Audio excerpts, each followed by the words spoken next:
you're looking to pick yourself up some cheap and reliable coins for FUT 21, then make sure to click my link in the description, go to IG Vault, and make sure you use my code Birdie when you're at checkout to get yourself a discount. Hey guys, it's Scott here, and welcome to today's player review video. Hopefully you do enjoy this one and find it informative. If you do, as per usual, hit that thumbs up button down below. If you're new to the channel, you want to see more streams and videos such as this, make sure you subscribe. We're on the road to 100k subs this year. So today, what are we up to? We are reviewing the Martin Odegaard What If card. Now, some of you may be watching this and he may be 90 rated. If you're watching this in a few weeks' time, because the style of card that we are reviewing today is an upgradable card. These are his in-game stats and traits and everything as it stands. They look fantastic. However, if Arsenal score 3 more goals in their next 4 games at the time of recording, he will be a 90 rated. He will be even better than what I'm showing you here today. So just take everything that I say and just bump it up a little bit if he gets to a 90 rated, and that will be the review for that card. But we're going to be using him at cam today in a 4-1-2-1-2 narrow. So if you are new to my channel, because I've not done reviews in a little while, let me give you a brief breakdown of how we do this. We do a brief overview, then we do a deep dive into each individual aspect of the card, then we do some alternative player prices, we do some recommendations, pros, cons, and a final review. So if that sounds good, and again, you really do enjoy this, and we want to see more, make sure you subscribe. And one final thing before we get into the review today, this is a sponsored video, so thank you very much to G-Round for offering to sponsor this one. A massive shout out to them. There will be a referral link in the description, so hopefully you can go and help me and them out by clicking that link and going and playing some games. Here's a little bit of info about it.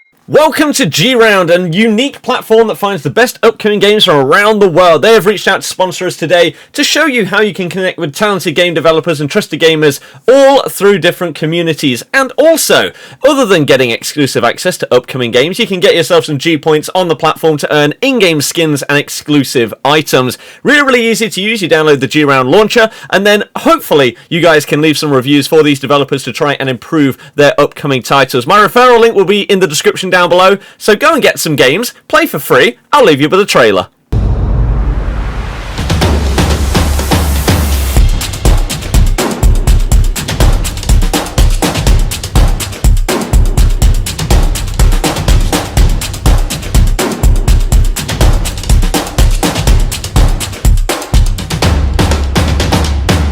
So, a massive shout out to G-Round again, that link will be in the description. But now back to the review. Martin Odegaard, what are you getting as a brief overview? A pretty solid cam that seems a little expensive as it stands before his potential upgrade. He's quite quick but not too rapid. His shooting's quite good but not too good. His passing is pretty good but not excellent. His dribbling is pretty good but not excellent. So he hits a little bit off the mark, but let's dive into each of those attributes. So let's start things off with pace and physical. This is going to be a recurring theme during this video. He's okay. He has decent pace, and I used him with a hunter, which meant that his pace was significantly better. He had 10 more in acceleration and sprint speed. He just didn't feel that quick. He felt a little bit clunky, but he does have really, really good stamina, but he doesn't really have the strength and aggression of other players in that position. Shooting, similar. It felt okay. He has decent positioning and good runs. He does have the ability to create space because of his skill moves and his dribbling. He does have an outside the foot shot trait, which is nice. 3-star weak foot is probably the biggest con to Odegaard. Obviously, it's not as important as in FIFA 20 to have a 5-star weak foot. Definitely not. However, for me, as a cam, you do kind of rely on being able to pick the ball up in either side of the box and be able to bang it or play a pass or something like that. So I think that weak foot, for a cam, that is the most important position, and I would have liked at least a 4-star. I know that this is an upgrade from his 2-star, but it's still not quite enough. In terms of the rest of his shooting, you're going to see some quality goals here. However, a lot of them are not fantastic finishes. It's because I've got myself into a really good position due to skill moves. And I feel like his longer range shots and the ones that would require someone with much higher stats again, even with a Hunter, I don't feel like he can take them as well as you would like. Obviously, I'm not really going to show you all of his misses and everything like that, but there were some opportunities where he hit the target, but you would expect a goal. Certain ones where the keeper saved it, etc, etc. So it's okay, but not awful, right? Next up, we'll move to passing, and yet again, I'm going to say the same thing. Now, his stats are actually really, really good in passing, and so I don't believe that you really need a chem style here. And if you can combine his nice sort of short passing with skill moves, then you can create some good opportunities. For example, that first clip there that somehow my player missed.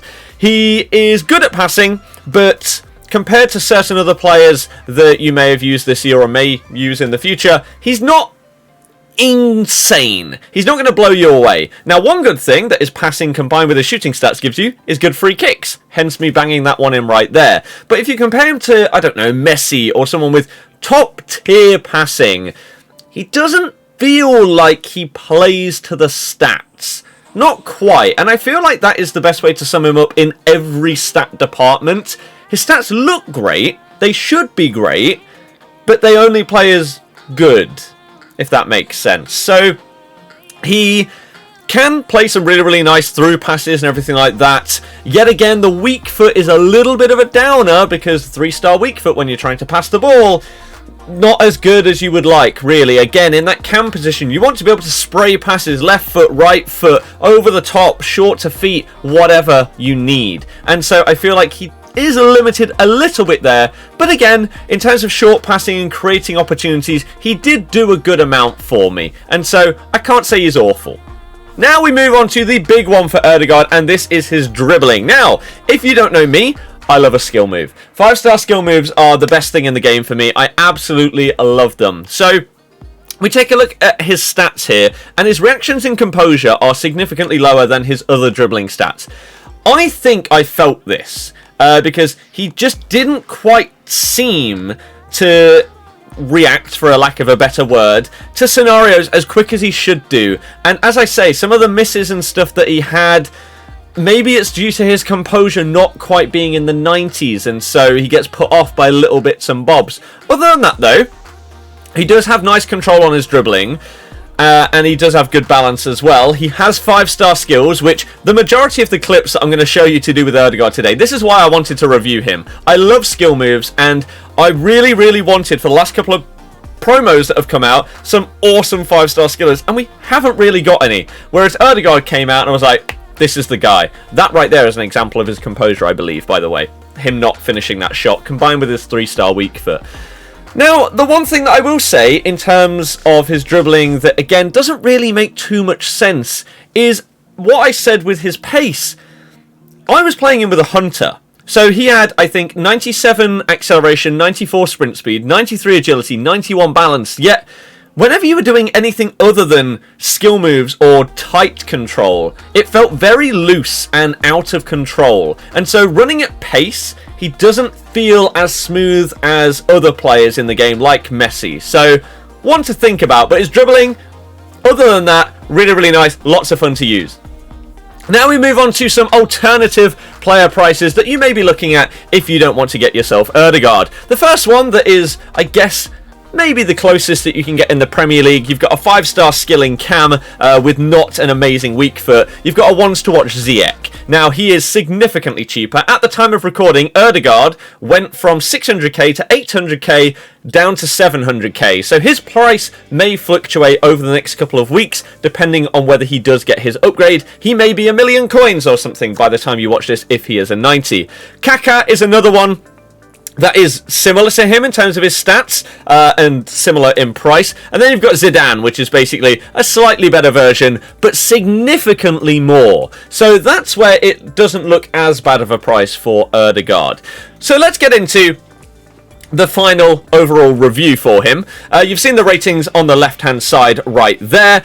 In terms of the pros for the card, again, the best way to sum him up is good, not great. So his shooting is decent, so is his passing. He makes good runs in behind because of his attacking positioning and stuff like that. His dribbling is pretty solid. He's a really, really good creator because, again, he can get that space out of nowhere, really, by doing a skill move and then being able to spray a little pass forward on that left foot or whatever. His stamina is really, really good. That's something that in a lot of cams you don't necessarily get, and it lets them down because they can't really be involved in all of the play. And he does have 5-star skills. In terms of the cons, I think he's overpriced for the player that you're getting. 3-star weak foot is a downer, especially at cam. His pace and agility feel odd. Clunky, I don't really know how to describe it. It's just weird. Not as quick as he should be. Chemistry links are obviously a problem with Odegaard. With his nation and club links, you are limited. We'll get on some strong links in a second, though. And then his other one is that I would say he's not spectacular at anything, but he's good at most things. So he doesn't excel at anything. So there we go.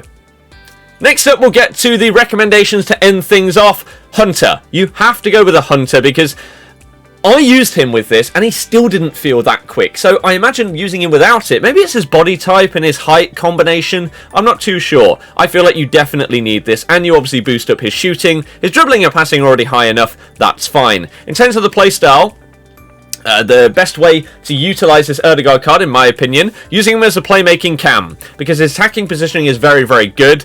He has really, really nice tight dribbling, and so if you do get in a sticky situation, you can do a skill move, or you can utilise R1 dribbling or something like that to get out of that situation. 1-2s and quick passing. Long through balls are okay, and so you are able to do them, just don't rely on them too much. He is not as quick as he should be, so don't use him as a pace merchant.